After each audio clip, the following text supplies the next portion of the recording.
about inclusive education on Midsummer Day, I think it is, isn't it? And Refugee Day as well. I'm Linda Jordan, and I work for the National Development Team for Inclusion, which is a medium-sized charity whose purpose is to support the inclusion of all groups of people who are excluded. My colleague Tricia Nicoll, who's sitting over there by the boards, works for an organisation called Nicoll, which has led the introduction of personalisation of personal budgets over the last 15 years or so. And Tricia and I had a conversation a few months ago about inclusive education and how depressing it is that we seem to be moving backwards nationally. And both of our organisations, because our organisations are explicitly about inclusion and supporting excluded people to be included, but we should be more upfront and explicit in our work about inclusive education. I think nationally there is inclusion has become an elephant in the room often, and both of us felt that in our work around the country on a day-to-day basis, we kept feeling more and more that it was difficult to talk about inclusive education because it was almost like, it wasn't quite allowed. So we decided that we needed to do something to try and change that and make inclusive education move back on the agenda, particularly because we know that nationally more and more children are being placed in special schools, more and more children are being and young people are being excluded. And among the exclusion statistics, there was a report came out a couple of weeks ago to show that 75% of children and young people excluded from school have special educational needs and disabilities. So nationally the situation is not great. So Tricia and I had this very good idea to have a conference. As some of you know, originally it was going to be in April, but we had a problem with the venue, and we changed it to today. So thank you very, very much for coming. We joined all of the partners in the inclusion movement to put today on. So we've worked with Alfie, and we've got a contingent of people from Alfie here today, with the model inclusion, of which Richard is the Chief Executive Officer, with CSIE, the Centre for Studies in Inclusive Education, and Artemi from CSIE will be here later. And we've got Inclusive Solutions, so we have Colin and Derek from Inclusive Solutions will be running the session after the break this morning. So in this room today we have the inclusion movement and lots of other people who have joined us today. But we know that outside of this room there are thousands of children, young people and their families across the country struggling against segregation and exclusion, and are with us in spirit. And it's knowing that there are a lot of us, I think, should give us the courage and the feeling of going forward and building something bigger out of today. So thank you all for coming. I'd like to welcome Pam Monster, who is a graphic artist who's going to be graphically recording today's discussions. Okay, so I need to do the domestics before we start. I'm sure some of you have found the toilets. If you haven't, there are quite a few around the building, but the ones I found are out the door behind Penn's board there, just slightly over there. If there is a fire, and there isn't a fire alarm due today, behind the room there is an evacuation lift and several fire escape staircases as well as the front. So I've been reassured that if there is a fire, people will come and help us to deal with that. Okay, so what we're going to do today is we're hopefully be encouraging you to do quite a lot of work, because what we want to come out at the end of today is some actions going forward. What can we all do individually, as part of our organisations, and collectively, nationally, to move this agenda forward and to expose the national scandal that we have of children and young people not being welcome in our school system and our college system. So hopefully by the end of the day we're going to have some clear actions to take forward. Tricia's just handed me a card which I believe is for tweeting. So we have hashtag. It's for tweeting. Hashtag what next for inclusion. So if anybody tweets, that's the hashtag. With a number 4 to keep it. Yeah, what next for inclusion? What next, not where next. Okay, we have. Oh. Is it where or what? That's my. Where or what? Yes, where. It's where. Yeah, the name of the conference is where next. Where, so it's mine. Okay, so where next. Hashtag where next for number 4 inclusion. So today it's in 3 sections. We've got 3 sets of presentations.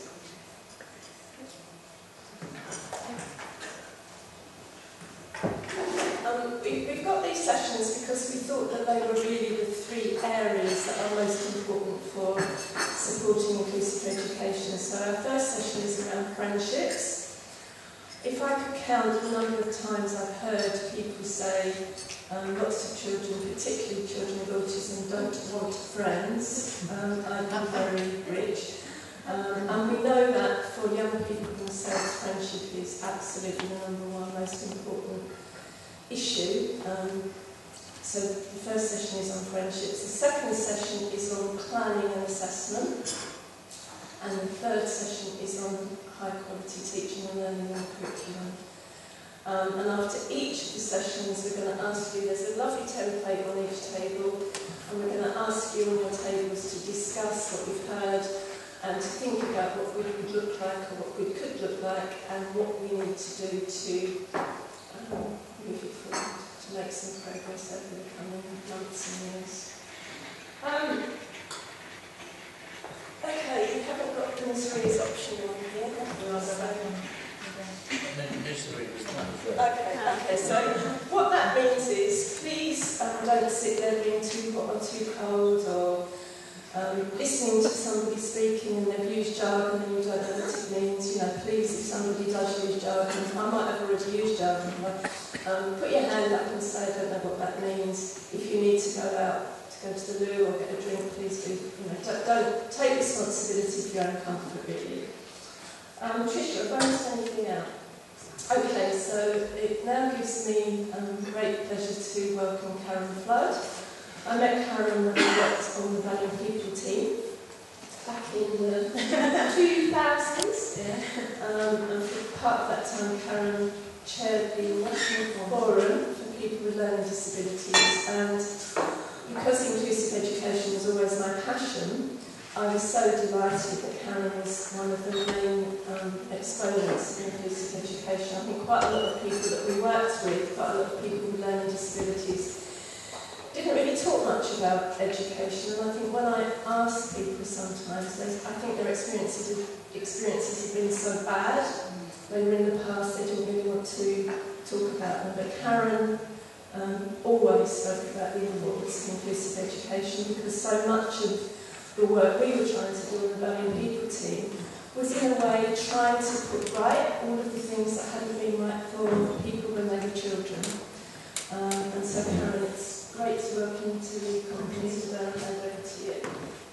I'm a person with learning disability as well. And I always say when the conversation starts, it starts at an early age. And the minute we're born. And discrimination is that we're always separated from a non-disabled person. And when people say to me about schools, oh, that's the best time of your life being in school. No, it's not. I hated it. I hated teachers, I hated school. And I always wondered why I was treated different. And I went to normal schools, because my sister was 2 years older than me, so I was treated different to her, because she could read and write, and was very clever at work, and I couldn't read and write, so it was different for me. School to me was horrible. I hated it from the first day I started, and I I felt sad. I felt isolated. No one there to speak to me or to be part of what I wanted to do. I felt school was a prison, and when people say to me, what do I mean by a prison? It's like I went in at 9 o'clock and finished at 4 o'clock, and I couldn't go home in that meantime. From that minute I walked in there, I was tormented by not by kids, by teachers, put down. Anna, is that your sister's clever, you're stupid, you're thick, you're lazy, all the names that they called you, and that you'll never make nothing of your life. But didn't I prove them wrong? Anna. Teachers from day one made me feel different. I was brought to another side of the classroom, away from my friends. And what I mean by that is, there could be about 20 to 25 kids in a classroom, and I could be put on the corner or the side. So right away, I was treated totally different. Or the teacher would come up with a plan and send me to another classroom, to another teacher. So the minute I stood up and they knew I was going out that room, I knew I felt different. And all I wanted to do was learn with my friends. And I have to admit, is that the girls who I went to school with, right from first year to right to the 5th year, not one of them treated me different or after joked at me. It was teachers who put my life through hell. And to me, school was very sad. I hated it. Schools, I mean, when I hear about kids with learning disabilities being treated different and put in special schools, why? I always question, why do you become a teacher? Anna, do you become a teacher to learn kids who are clever, who are brainy, who can do things? But so can our people do that. We've got skills, we can learn, Anna, but we learn in a different way to them. And the thing is, my niece, she's just qualified today as a teacher as well. And but the best thing is she's great with me, so she knows how to work with people with disabilities. But I always question is, why do you become a teacher? Is it for all kids or certain kids? And why do we have special schools? Because our kids are not special. They're no different to anyone else. And the minute people call them special, I question that. Because if anyone said to me, my little niece was special, I'd say there's something wrong with you. She's special to me, but she's not special to anyone else. I'm sorry, I never go by script, so I always have it in. Job centres. I always feel the job centres, when you go in there, is that right away, you turn around and say to us, you're better on benefits. Why bother filling your forms in? Why bother going for job interviews? Because people like you will never get a job. So you're better on benefits. They don't know how to support us. They don't know how to give the support. They don't even know how to work with us, or talk to us, or support in the right support we need. You think with people with learning disabilities, the job centre's not there for them. And that's the way I get it. I always say is that they need the right training and the right support. But in a job that we want to do, there might be times that we might need a little bit more training in it. And I was always working with kids or old people, and I might want to do a bit more training. I'd always be sent to an adult centre or something like that. I would never be sent to a college or a university. And that's the job centres for you. I remember one time I went in there and they knew what I wanted because they had everything what I was interested in, working with kids and working with old people. They sent me for a job interview because it all goes on their thing to go and work in a hospital to give injections. And I hate injections. But yet they sent me for a job for that. And it wasn't even my job what I wanted to do. But it all goes on their thing that they sent me for jobs. And also is that it wasn't just happening to me, it was happening to other people. And is that if you're into Rieser, so they send you to be a cleaner. And things like that is happening all the time. Job centres and teachers need the training around every disability. I don't know everything around disabilities, but there's a team of us here who can educate people. And why can't we go in and educate these people? We keep on saying, why can't I have a life like you? Why can't I have a wage like you? A house like you? A car like you? And oh sorry, you've got an disability, you can't do that. And people's attitudes, is if we don't train people how to change their attitude towards us, life will never change. It's important that when people treat us different because we've got a learning disability, people think that we can't make sense, or we can't learn, or we can't think for ourselves. Well, I can think for myself. I come here yesterday on my own. I didn't leave my hands home, and I know how to get from A to B. If people give me the right information where I'm going, then I'm laughing.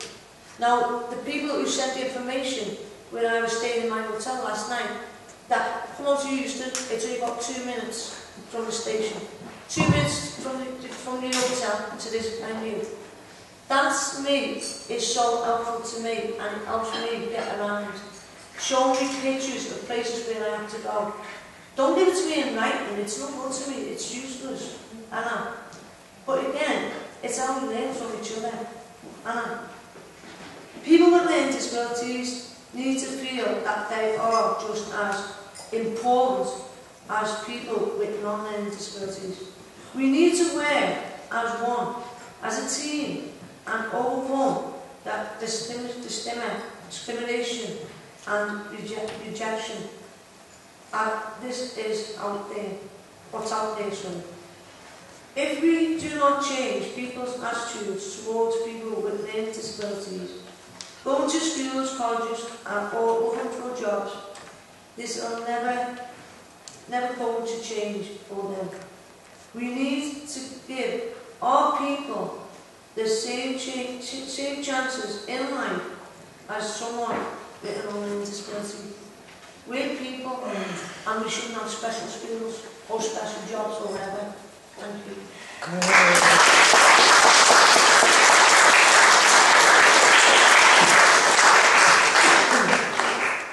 Thanks, Karen. Brilliant. Hi, so I'm Tricia, and yeah, Linda and I kind of started this thinking about today together. And I think what I wanted to do was just to quickly first summarise the sorts of things you put on your orange and green cards. And just to say again that the emphasis today is that we're a bunch of people who, I think by definition, the fact that you're here today, something's made you think, yeah, I want to be with other people who feel the same way and who actually want to do something about this and take this forward. So it's very much a doing day. As the day goes on, especially towards the end of this afternoon, we're thinking about, okay, so what we're going to do together. It's not just the day, it's what happens next. Thanks, Simone.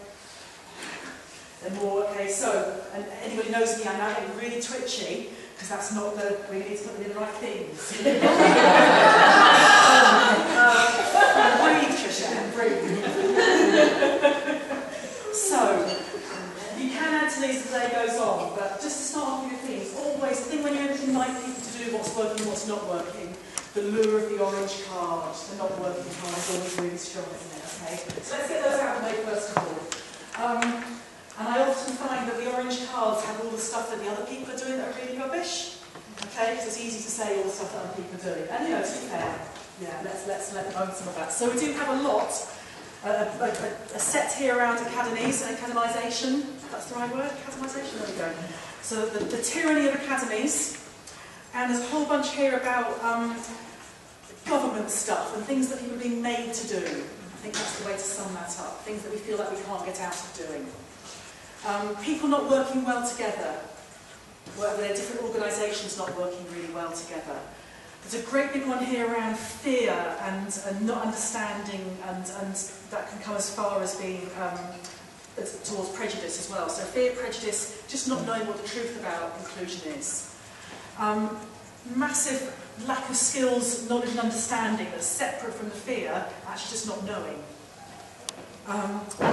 Some experts talk about lack of stories and lack of examples, and it's interesting because actually that's on the good side as well. There are some good examples, so definitely a thing to get more of these examples. There's a big block here around real prejudice, medical model culture, that idea that we are actually not, we could go as far as to say that we're breaking the norm. We're going, we're not recognising and tackling discrimination when it happens.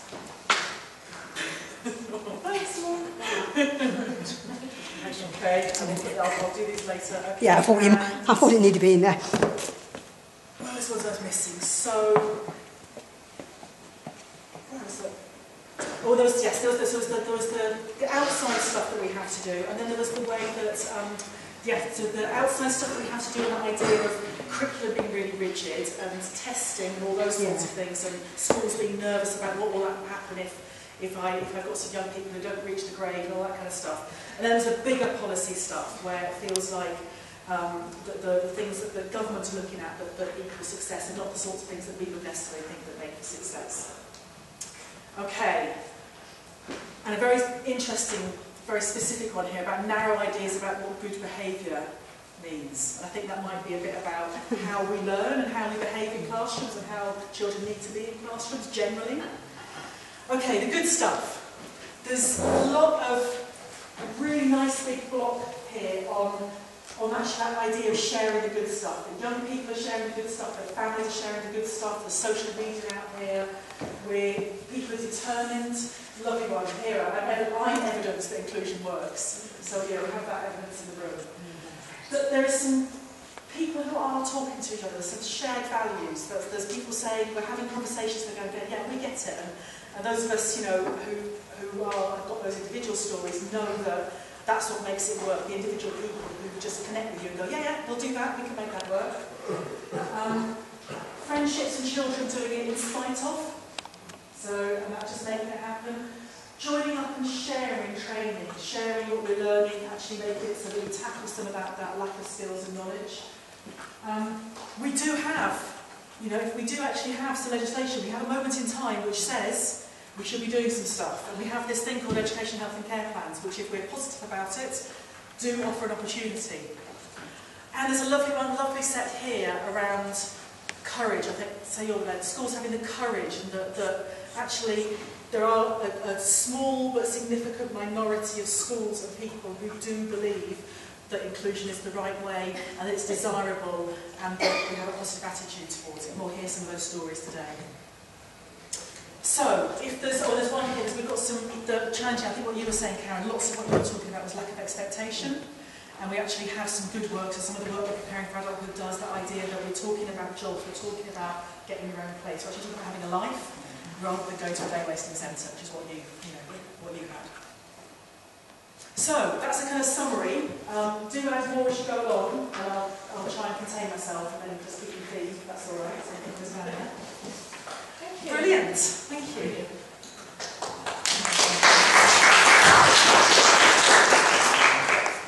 Okay, Richard Rieser, World of Inclusion. Surprisingly, a lot of the points that people have come up with, I came up with because I was looking at where are we now, just to kick us off, and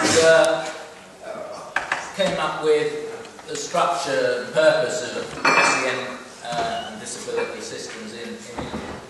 But we shouldn't limit ourselves to England because we, in many ways, are out of step with the rest of the world. We have the UN Convention on the Rights of Persons with Disabilities, Article 24. We're still the only country in the world that's got a reservation against that, so we're out of step with 156 countries that have ratified that. We are out of step with Europe, and some people are trying to take us out. On Thursday, a vote out is a vote against inclusion. There's no doubt about that. And so if people are still equivocating, there's only one way to go on Thursday, and tell all your friends. Because it is a vote for exclusion. You only need to hear the rhetoric that's been going on and the damaging effect that's having with the growth of people who believe in exclusion, fascist and right-wing politicians. So it is a vote on inclusion on Thursday. So Europe is committed to inclusion. It has no reservations on the UN Convention. It's the only regional body that has supported the UN Convention. It doesn't have capacity to tell countries what to do on education, but nevertheless it is doing a great deal on developing inclusive education, which successive governments in this country, I would say the coalition government, the Labour government and the Tories, have not done since at least 2003.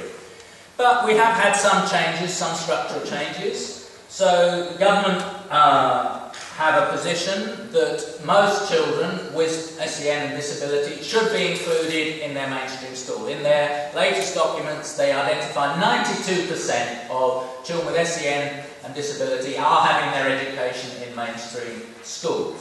And they argue that schools should do more to do that. They, at the same time, as we've heard, and as I will outline in a second, put huge numbers of barriers up to prevent schools doing that. So there's a very ambiguous attitude on it. They pass legislation which they nominally agree to on equalities, including disability equality, which covers the vast majority of children with SEN disability, and at the same time then fail to actually implement it in any meaningful way. And the House of Lords report on March identified 54 ways that the government was not implementing the Equalities Act on just disability. So we clearly have this ambivalent attitude there.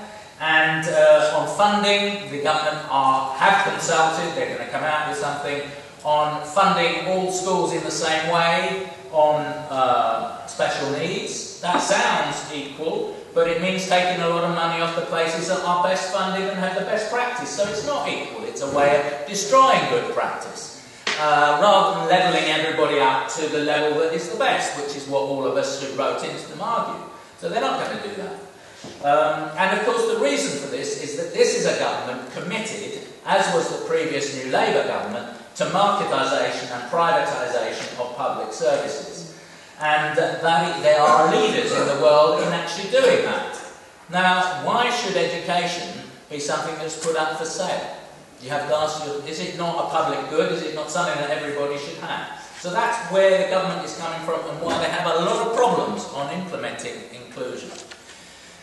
Schools are required to have access plans. Most schools you go to won't even be able to identify. All schools are meant to have it on their website. You will find less than 1 in 200 have them on their website.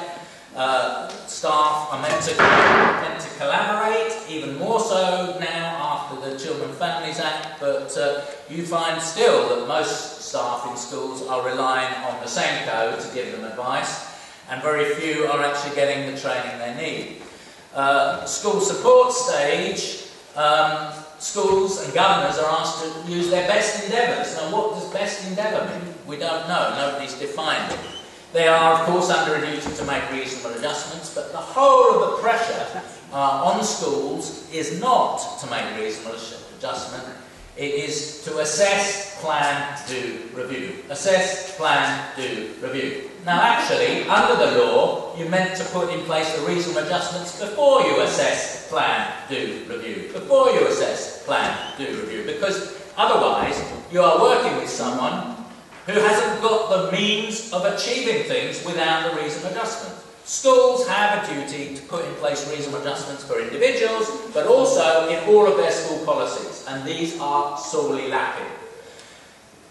Local authorities have been attacked.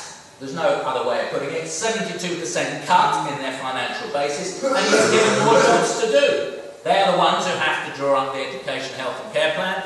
They're the ones that have to actually organise the local offer. They're the ones that have to provide leadership and support, but with an increasing number of schools that don't want to take any notice of them because they've decided to opt out and become academies, special schools.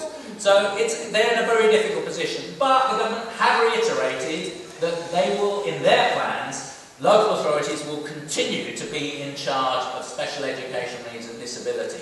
Even if all schools are opted out, in their white paper they said they would still have this role. So we need to build up and support local authorities in that role because it's the role that everybody says they need to have. And that includes transition planning and coordination. So key goals, which are in various legislation, not happy, but I will put happy first. Happy children are learning children, children who want to get on with life. Why is that one missing? Disability equality doesn't really figure very much in government statements about primary goals, but to me that's a key goal. as was said just now.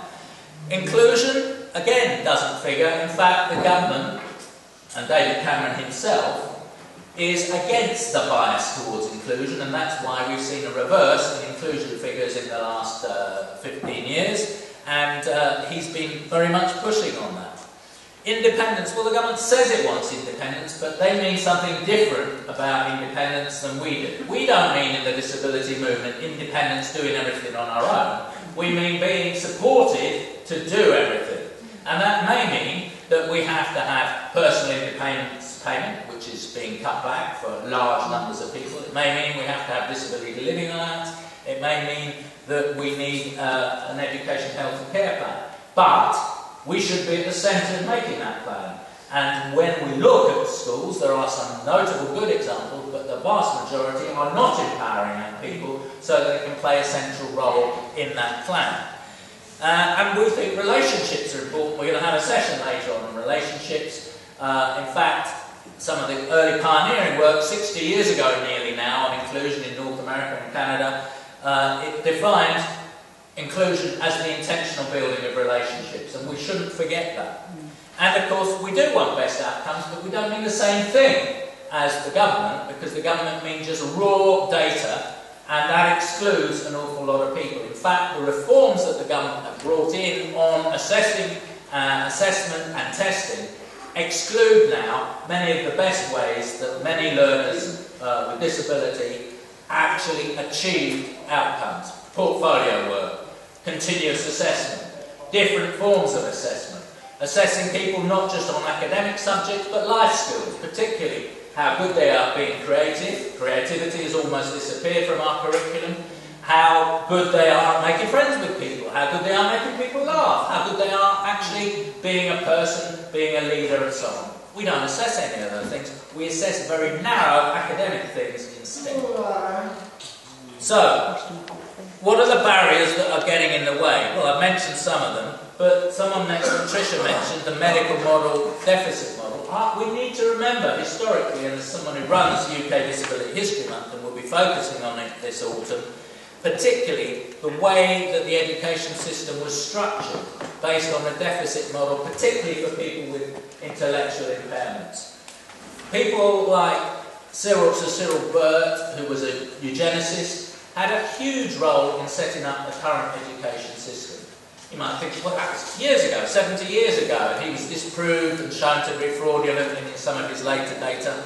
But his idea that was a fixed general intelligence and that you could test it and you could identify what is so different about the 11 plus SATs exams as the intelligence tests that were in the IQ. I don't see any difference. They're testing the same sorts of things.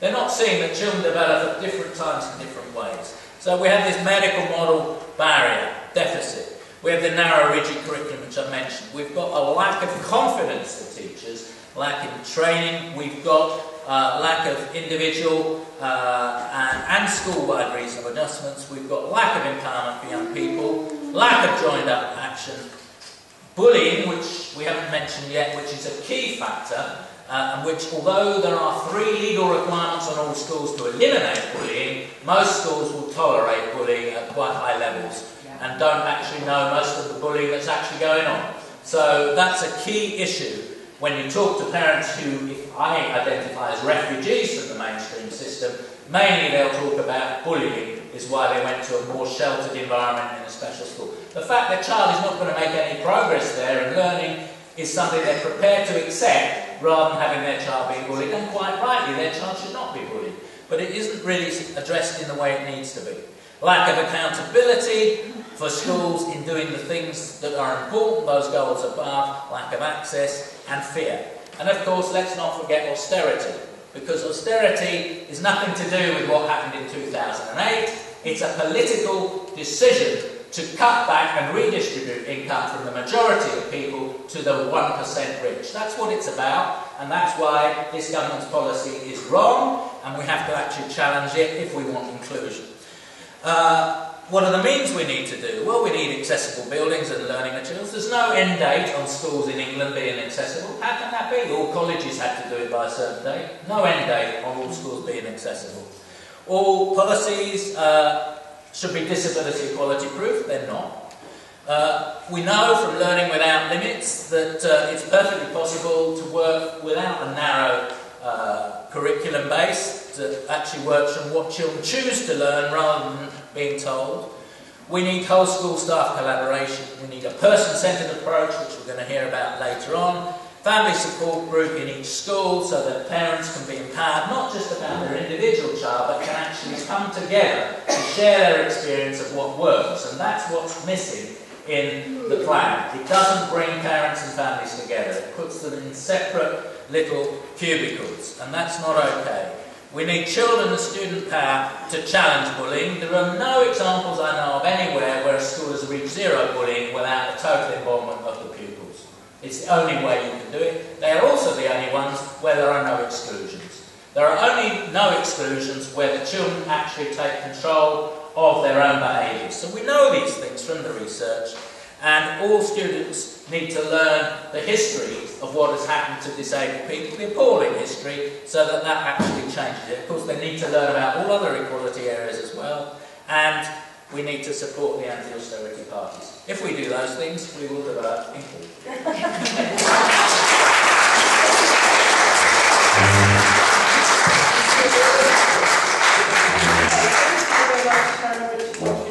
Can I invite Michelin to facilitate the next session on approaches?